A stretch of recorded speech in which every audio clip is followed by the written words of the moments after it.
Kelanchal times, हर खबर पर हमारी नजर।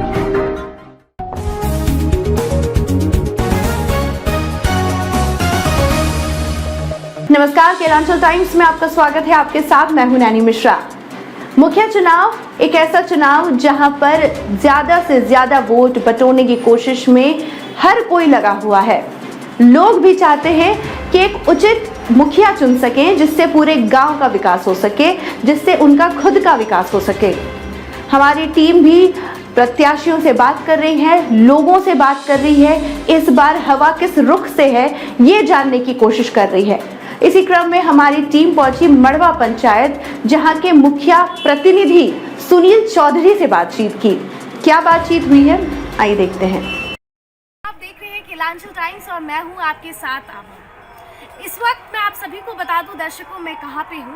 इस वक्त मैं भागलपुर जिले के मड़वा पंचायत में हूं और इस वक्त मैं यहाँ आके ये जानने की कोशिश कर रही हूँ कि यहाँ के लोग जो भी प्रत्याशी हैं वो किस तरीके की तैयारी चल रही है उनकी, क्योंकि बिहार में चुनाव है इस वक्त, यानी कि बिहार में इस बार चुनाव है, पंचायत चुनाव है। और ये देखना बहुत ही दिलचस्प होगा कि इस बार पंचायत चुनाव में किन लोगों को मिलेगा ये मुखिया का सरताज या ताज मिलेगा। और ऐसे में मैंने सोचा क्यों ना हम किसी लोग से बात किया जाए और उनसे पूछे कि कैसी तैयारी है उन यहाँ की।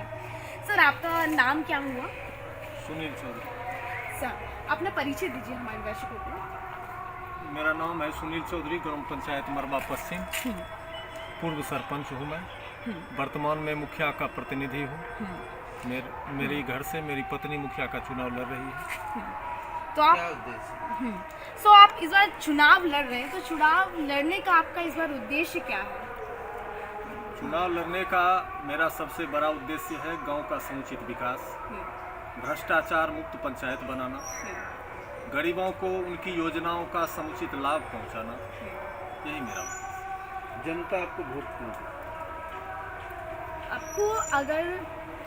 आपको जनता पे क्या यकीन है कि वो आपको इस बार वोट देंगे या आपको उम्मीदें हैं वो जनता से? देखिए, इस बार जनता मूड बना चुकी है, वह एक तरफा मुझे वोट दे रही। हम आपको बता देते हैं अपने पंचायत के विषय में। हमारे गांव की जो जनता है वह बार बार बदल के हर बार मुखिया बदला और भरोसा किया। जिस पे भी भरोसा किया उन्होंने उनके साथ धोखा किया। हम अपने पंचायत की आपको समस्या बता देते हैं मैडम। हमारे गांव की बच्चियां आज तक 4 किलोमीटर साइकिल से हाई स्कूल जाती है। यंग लड़की जाती है, उनको रास्ते में अनेक परेशानियों का सामना करना पड़ता है। इसके लिए वो लोग जिम्मेवार हैं जो इस पद पर बैठ के जो मुखिया बन चुके और उन्होंने जनता के इस कार्य पर कभी कोई ध्यान नहीं दिया, प्रयास नहीं। हमारी गांव की महिलाएं जब बीमार होती हैं, जब उनको जच्चा बच्चा होने की अवस्था आती है, उसे यहाँ से 3 किलोमीटर बीरपुर जाना पड़ता है। आज तक मेरे गांव में एक भी हॉस्पिटल नहीं बना और ना ही कोई मुखिया उसे बनाने का प्रयास है। अभी हाल की घटना मैडम हम आपको बता देते हैं बड़े दुख के साथ। मेरे पंचायत में 13 वार्ड है। वार्ड नंबर 6 में घर में एकमात्र कमाऊ लड़का था जिसका नाम प्रभास चौधरी था। उसके घर से मात्र उसको 500 या 600 गज के दूर पे उसका बसा, लेकिन आवागमन का उसे साधन नहीं है, रास्ता नहीं है, जिसके चलते वो 5 किलोमीटर घूम के NH होके आने के क्रम में ट्रक से दबा के उनकी मौत हो गई। आज उसके घर में कोई कमाने वाला नहीं है। उसका दोषी वो मुखिया है जो मुखिया बनने के बावजूद वहाँ तक सड़क से उस बहियार को खेत को नहीं जोड़ा। तो अभी जिस तरह आपने बताया कि बहुत सारी परेशानियां जो लोगों के बारे में आपने बताया, तो आपने मुखिया जी का काम देखा होगा इस बार जो 5 साल तक था, तो उनके काम से क्या आप कहीं खुश हैं? आपको लगा कि उन्होंने काम अच्छा किया है? जी नहीं, सबसे बड़ा दिक्कत है कि हमारे गांव में जो मुखिया बनता है, मुखिया बनने से पहले वह जनता को लालच देता है। किसी तरह उससे वोट लेके जब मुखिया बन जाता है तो एक प्रचलन हो गया अगले चुनाव से कि 1500 रुपया दे के जनता को बहलाती है। लेकिन इस बार जनता समझ चुकी है कि जो जनता उसको उस सम्मानित पद पे पहुंचाता है उसी जनता के विषय में वो अपशब्द बोलता है। अभी चुनाव है तो जो वर्तमान मुखिया है वह बोलता है कि कोई माइका लाल मरवा में हमको हरा नहीं सकता है, हम पैसे पे खरीद लें। जनता को खरीदने की बात करती है। हम कहते हैं कि हम सेवक बनने के लिए आए हैं कि मालिक बनने के लिए। जो खरीदने की बात करता है वह कभी भी जनता का सेवक नहीं बन सकता है, वह जनता की भलाई नहीं कर सकता है। वह फिर 1000 रुपया दे के वोट फुसला के लेता है। अभी जो मैडम 5 साल बीता, आप चूंकि मुखिया दबंग है, बोलेगा नहीं जनता, लेकिन आप जब जनता से मिलिएगा, जनता में घुल मिल के बात कीजिएगा, तो जनता क्या कष्ट इस 5 साल में उठाया है।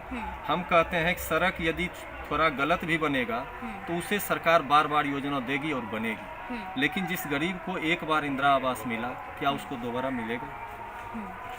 गरीब के इंदिरा आवास में 30,000 से लेके 50,000 तक बाई जबरन उठा लगा के घूस लिया। रोता है। हम जब अभी प्रचार में जाते हैं तो यहाँ जो भी मुखिया बना, इससे पहले भी जो मुखिया आए थे उस समय वृद्धा पेंशन था, गरीबों की विधवाओं की बकरी कसाई के यहाँ बेच के 1000 रुपया लिया जाता था।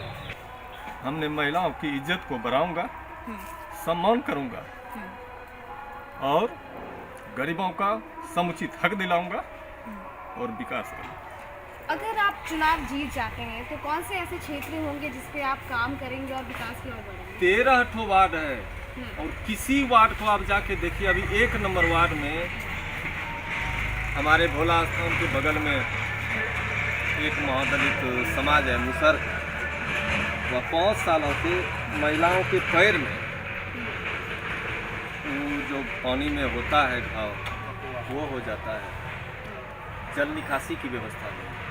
आप कौन कौन से क्षेत्र में काम करेंगे? हम हर मोहल्ले को नाली से जोड़ के जल निकासी बनाएंगे, हॉस्पिटल बनाएंगे, किसान को खेत तक सड़क पहुंचाएंगे जिससे उसकी जीविका चले। यदि मेरे घर के बगल में सड़क का अभाव भी रहेगा तो हम जी लेंगे, लेकिन हमारा गांव जो है वह 80% लोग खेती पर निर्भर, लेकिन आज हमारे गांव के किसान को खेत तक जाने का रास्ता नहीं। केला की खेती करता है, जो केला 2 रुपये में पहुंचेगा रोड पे, वो उसमें अभी 20 रुपये पर घर उसको लेबर चाहिए।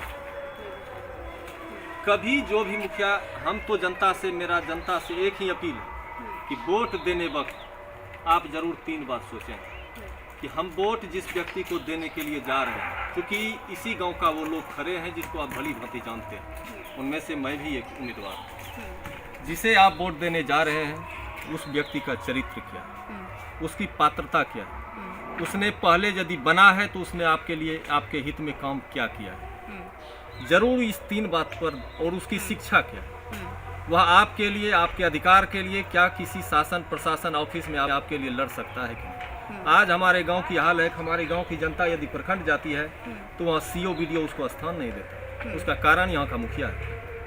वह मुखिया बोल नहीं सकता है, क्यों नहीं हमारी जनता को उचित कार्य के लिए घूस देना पड़ता है, क्यों नहीं सम्मान मिलेगा प्रखंड में, क्यों नहीं जिला में सम्मान मिलेगा। ये सब समस्या है। यदि जनता हमें मौका देगी तो मैं ये वादा करता हूँ कि हमारे गांव का एक भी आदमी यदि ब्लॉक भी जाएगा उससे कोई 1 रुपया घूस नहीं ले सकता है। इंदिरा आवास में घूस नहीं लगेगा, जॉब कार्ड बनाने में घूस नहीं लगेगा, वृद्धा पेंशन की बात हो, भ्रष्टाचार मुक्त पंचायत बनाना मेरा उद्देश्य है और मेरा लक्ष्य है। मैं वह करके रहूँगा यदि मुझे जनता अवसर देगी। और आखिर में आप जनता से क्या अपील करनी चाहेंगे? मैं जनता से यही अपील करता हूँ, आप छवि देखें, स्वच्छ छवि, ईमानदार व्यक्ति को पद पर पहुँचावें, किसी के लालच और लोभ में फंसना नहीं है। गांव की विकास, समाज की विकास करने वाले व्यक्ति को आप इस पद पर पहुँचाएं। इस गांव की जिस तरीके से इन्होंने बताया, इन्होंने कि क्या क्या स्थिति है और किस किस जगह पे ये काम करेंगे, तो आगे देखना बहुत ही दिलचस्प होगा कि किस हद तक ये काम करेंगे और कितना विकास लेके आएंगे इस क्षेत्र में। और रही बात भ्रष्टाचार की, जो इन्होंने बात किया, ये हम कोशिश करेंगे और उम्मीद भी करते हैं कि इस बार जिनकी भी सरकार बनेगी वो उसमें जरा भी भ्रष्टाचार जैसी चीज़ें नहीं होगी, हम यही उम्मीद करते हैं। तब तक के लिए देखते रहिए केलांचल टाइम्स। केलांचल टाइम्स, हर खबर पर हमारी नज़र।